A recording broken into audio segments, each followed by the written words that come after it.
contre l'enfer et des millions de gens.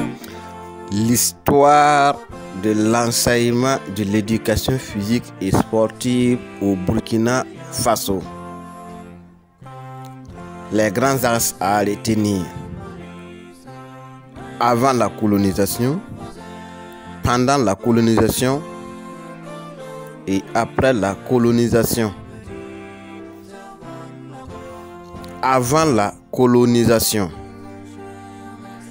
Bien avant l'ère coloniale, l'Afrique et particulièrement le Burkina Faso utilisait l'activité physique traditionnelle pour éduquer et former les citoyens. Pendant cette période, l'individu, à travers l'activité physique, était éduqué à une bonne intégration de la société, au respect des règles établies par chaque société.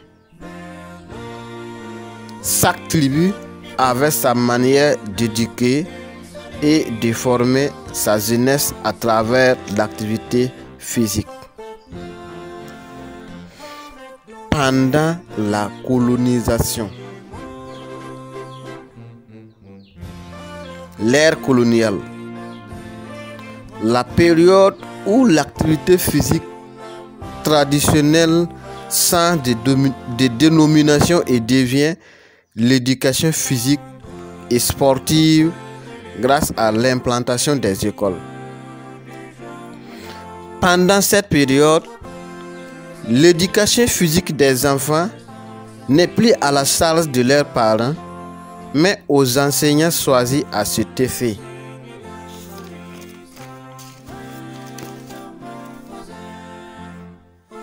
Même avec ces changements de dénomination et de formateurs, l'objectif reste le même: éduquer et former des citoyens capables de s'intégrer et de s'adapter à leur société.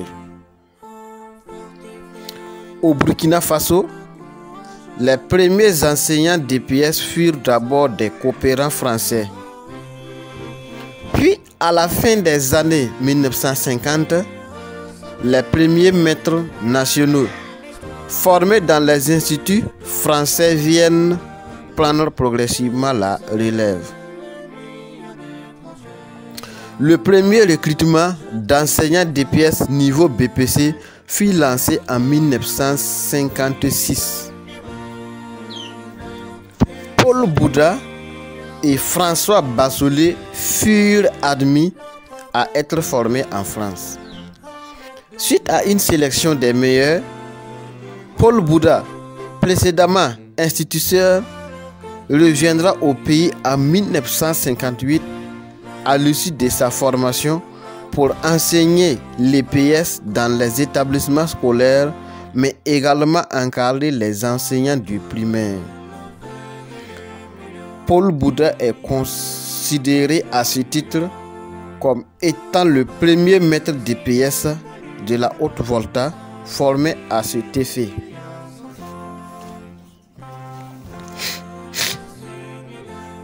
Après la première vague, plusieurs autres vagues de recrutement ont été lancées dans le but de renforcer le nombre du personnel enseignant d'EPS. En 1966, Atanas Kaboré rentra au pays muni d'un diplôme de professeur d'EPS et est considéré à cet effet comme étant le premier professeur d'EPS car Agnan était recruté avec le niveau bac. Il sera suivi en 1973 par Ado Traoré. Du côté des dames, deux premières enseignantes furent recrutées en 1972 pour être formées en France.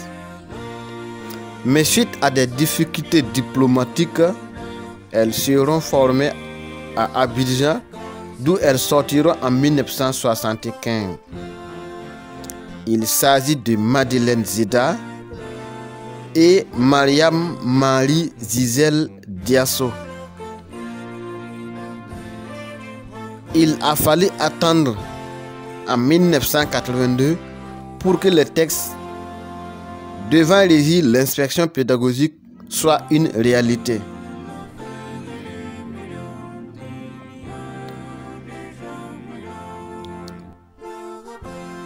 En 1982, il y a eu l'adoption du décret portant création de l'inspection pédagogique de l'EPS, la création des corps des inspecteurs pédagogiques d'EPS et le statut particulier du personnel de la jeunesse, des sports et des arts. De 1988 à 1998, la situation de l'EPS a connu une amélioration avec l'adoption de nouveaux textes. L'un des axes majeurs de ce texte était la reconnaissance de la note de l'EPS comme note à coefficient 1 dès la session 1989. La rupture avec les épreuves françaises. La conception d'une fiche relative aux épreuves des examens. De 1998 à 2006. Dans le souci de doter le plus rapidement possible des enseignants d'EPS, un programme incomplet et contenant des erreurs a été édité en 1998, ce qui a obligé l'inspection pédagogique à retirer le dit document de la circulation. Mais, par manque d'autres documents pédagogiques, les enseignants ont continué à l'exploiter. En 2003, avec l'augmentation du personnel de l'encadrement, un travail de toilettage du programme a été entrepris et également l'écriture du programme de la théorie qui a pris fin en août 2006, puis ventilé dans la même année en décembre pour l'exploitation. Dans la même année en 2003, le nombre de personnels enseignants a connu une augmentation suite au recrutement pour le compte de la filière STAPS à l'école normale supérieure de Koutgou. De 2006 à nos jours, le programme de 2006 a été relu en 2008 avec l'insertion des thèmes émergents. À partir de 2010, de nouveaux tests ont été adoptés, tous dans le sens de l'amélioration de la qualité de l'enseignement d'éducation physique et sportive dans le système éducatif burkinabé.